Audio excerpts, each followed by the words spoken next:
सभी को जय मसीह की। फिर से एक बार परमेश्वर के अनुग्रह से, परमेश्वर की महिमा के लिए और हम सब के प्रोत्साहन के लिए एक बहुत ही अद्भुत परमेश्वर के वचन की सामर्थ की गवाही। पिछले कुछ महीनों पहले बाइबल पढ़ते समय बार बार वो वचन मेरे सामने आ रहे थे जो संतान के लिए बाइबल में देख के रखे हैं। तो मुझे जब ऐसा लगा कि लगता है कि परमेश्वर ये वचन मुझे दे रहे हैं, तो मैंने कहा मेरे पास तो ऑलरेडी 2 बच्चे हैं, ऐसा क्यों लगता है कि वचन प्रभु मुझे दे रहे हैं। तो मैंने उसे अपनी कॉपी में लिख लिया और उसके ऊपर मैंने हेडिंग डाल दी निसंतान स्त्रियों के लिए, और अपना एक वीडियो मैंने शेयर भी करा है इन वचनों का। उन्हीं दिनों में मेरी कज़न का मुझे कॉल आया कि दीदी 2 साल हो गए, हम लोग बच्चे चाहते हैं पर बच्चा हो नहीं रहा है। हालेलुया। तुरंत मुझे लगा हालेलुया, इसीलिए प्रभु ने मुझे ये वचन दिए थे। मैंने ये वचन उसे दिए कि ये वचन में सामर्थ है, विश्वास के साथ तुझे अपने गर्भ पे इसे क्लेम करना है।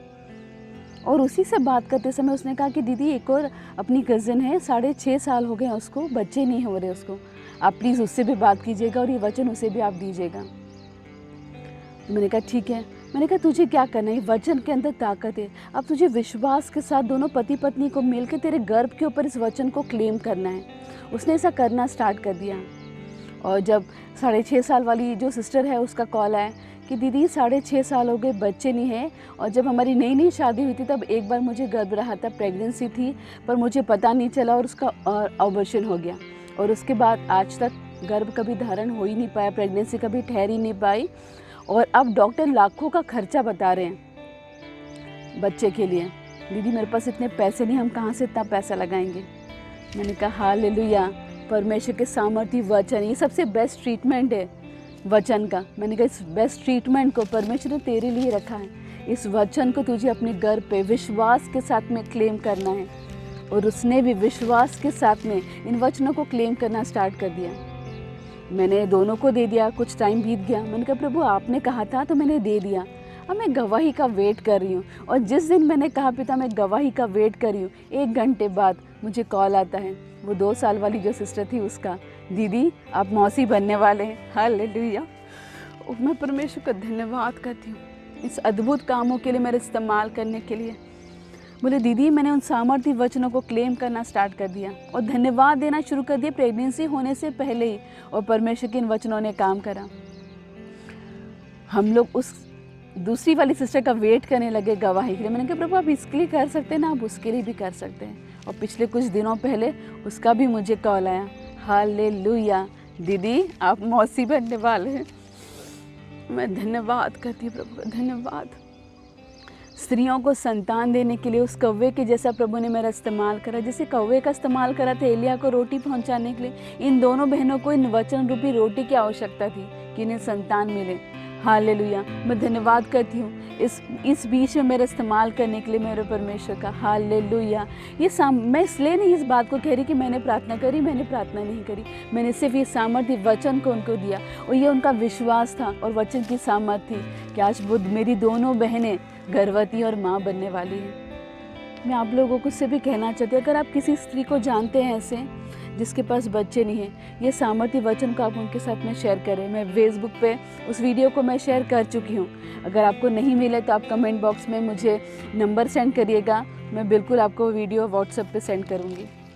मैं क्यों आज ये गवाही बना रही हूँ, मैं क्यों बातें आपके साथ में शेयर कर रही हूँ। आज हम सबको भी वचन की सामर्थ की आवश्यकता है। उसे तो संतान चाहिए था, तो ये वचन उसके शरीर में काम करे।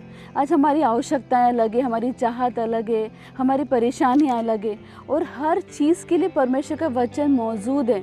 हमें अपनी परिस्थितियों के लिए, हमारी चाहत के लिए, हमारी आवश्यकताओं के लिए, या हम क्या चाहते हैं उसके लिए कौन सा वचन उसे हमें लेने की आवश्यकता है, और कैसे विश्वास के साथ में उसे क्लेम करना है, ये पवित्र आत्मा ने मुझे सिखाया। पहले तो मैं जैसे किताब की रीडिंग लगाते हैं ना, बिल्कुल रीडिंग लगा के बोलती थी उन वचनों को, पर पवित्र आत्मा ने मुझे सिखाया विश्वास के साथ, दृढ़ता के साथ कैसे उन बातों को कहना है।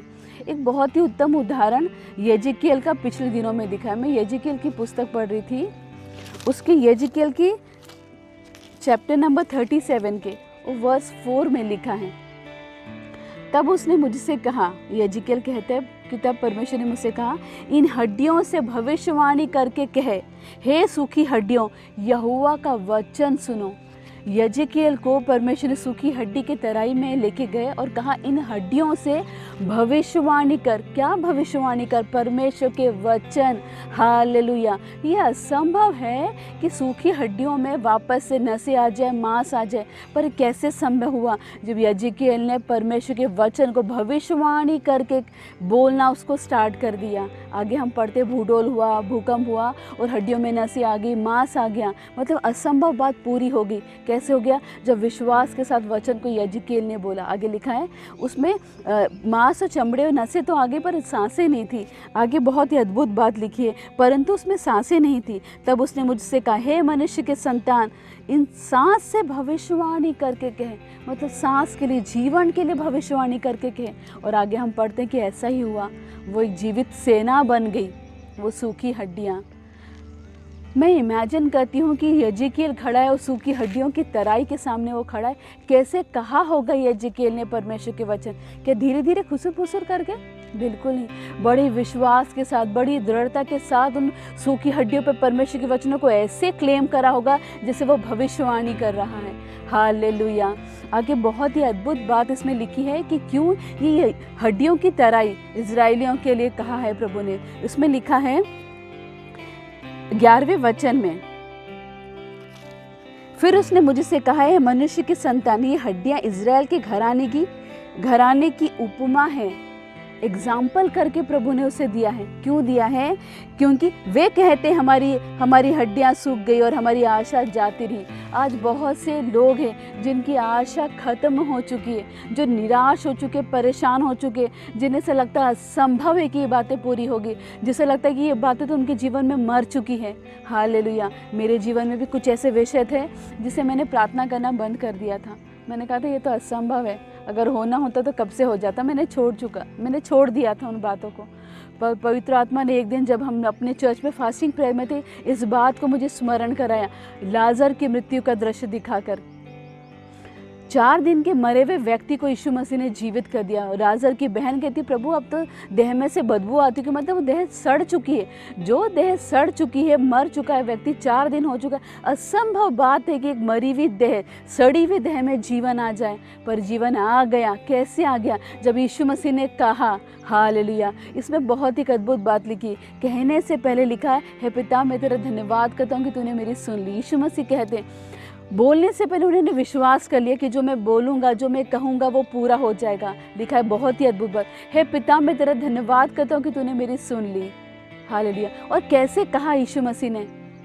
उसमें लिखा है वचन में, यूहन्ना की पुस्तक में, यीशु मसीह ने बड़े शब्द से पुकार कर कहा, लाजर निकला। कैसे कहा यीशु मसीह ने? विश्वास के साथ, दृढ़ता के साथ कहा, बड़े शब्द से पुकार के कहा। पवित्र आत्मा ने मुझे सिखाया ये चीज़ को कि मैं विश्वास के साथ, दृढ़ता के साथ वचनों को अपने जीवन के लिए क्लेम करूँ। प्रियो, मैं बिल्कुल ऐसा ही करती हूँ। जब मैं कहती हूँ तो मैं इमेजिन करती हूँ कि ये बातें हो गई। इतना विश्वास अपने हृदय के अंदर लेके आती हूँ। मैं कहती हूँ मेरी सहायता कहाँ से आएगी? और मैं अपनी आंखें पर्वतों की ओर लगाऊंगी। मेरी सहायता कहाँ से आएगी? मेरी सहायता यहोवा की ओर से आती है, जो आकाश और पृथ्वी का करता है। इतने विश्वास के साथ मैं इन बातों को कहती हूँ। और यहोवा का धन्यवाद करो, क्योंकि वो भला है और उसकी करुणा सदा की है। हालेलुया। मेरी नाम धराई के बदले दूना भाग मिलेगा, नादर के बदले दूने भाग के कारण मैं जय जयकार करूँगी। मैं अपने विषयों पे वचन को विश्वास के साथ क्लेम करती हूँ। प्रियो, मैं आपको भी प्रोत्साहित करना चाहती हूँ। क्या आपकी ज़रूरत है? किन बातों के लिए आप निराश हो चुके, परेशान हो चुके, आपको लगता है वो असंभव है? वचन को विश्वास के साथ क्लेम करो। धन्यवाद है। मैं प्रतिदिन धन्यवाद करती हूँ, वचन को क्लेम करती हूँ, धन्यवाद करती हूँ। इन स्त्रियों ने भी क्या करा जिन्हें संतान नहीं थी? विश्वास के साथ वचन को क्लेम करा। धन्यवाद। बच्चा आने से पहले, घर में बच्चा आने से पहले इन्हें धन्यवाद करना शुरू कर दिया। धन्यवाद में सामर्थ्य है। हालेलुया। परमेश्वर के वचन में सामर्थ्य है। आप भी ऐसे ही करें प्रियो। आपके जीवन में वो असंभव बातें पूरी होंगी जो परमेश्वर ने आपके लिए रखी है। वचन में सामर्थ्य है। जय मसीह की। हालेलुया। बहुत ही जल्द फिर से अद्भुत गवाहियों के साथ आपके साथ मिलूंगी। हालेलुया।